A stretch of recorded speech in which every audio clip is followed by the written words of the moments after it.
If you want to gather honey, don't knock over the beehive. This is the name of the first chapter of the book, How to Win Friends and Influence People. And I think this chapter really explains well why a lot of people are disliked.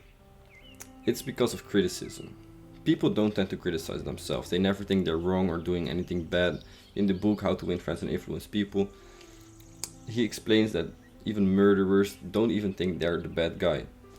This is of course because in your own story of life, you are the main person, and when you watch a movie or TV show, you never think the main person is bad. You know their story, you know what their life is like, you know what led them to these decisions, and for you yourself, you know it the best. So you never think you're the bad guy.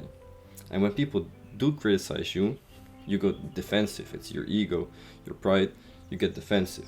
You don't want people to think you're attacking them. You should try to minimize criticizing other people, because criticism doesn't work. Punishing people for what they've done instead of rewarding actually leads to adverse effects, such as demoralization or lack of confidence, or they just think you're a bad guy and they won't listen to you at all because they cannot see that they're wrong.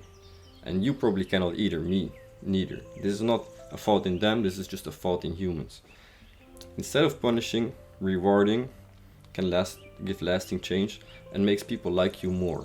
If you criticize them, condemn them, they will just justify themselves as being wrong and condemn you for being wrong and saying that you are in the wrong and they are in the right. If you want to try to change, regulate and improve other people, that's not gonna work.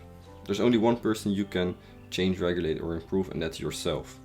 It's way more useful anyway, and it's far less dangerous because you do not make enemies. And with criticism, it's not even gonna work anyway.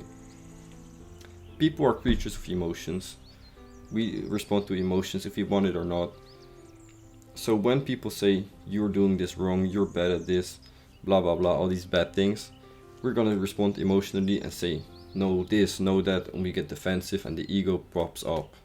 It's way easier to criticize, condemn and complain than to speak good of people, and to see the nice things and congratulate them and make sure that they feel heard and seen for the things they do well. When people know that you're the type of person to bring up other people, they want to be around you more, instead of when you talk negatively about people or you criticize them, then they don't want to be around you because they feel bad when they're around you. Instead of condemning people, try to understand them.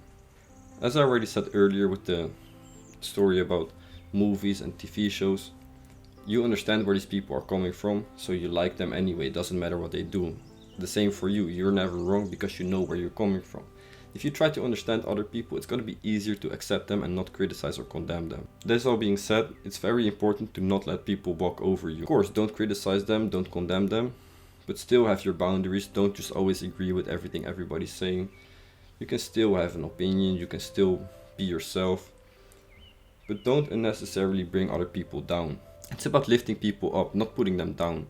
Also, when people ask for criticism, you can still give it to them, but do it in a positive way, in a way that brings them up, in a way that actually helps them.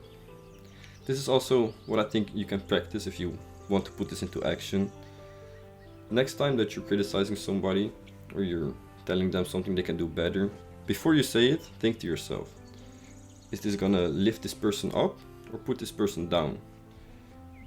If it's the first one, then good, go ahead. If it's the second one, stop for a second, rethink what you're gonna say, and spin it in a way where it's gonna pull them up.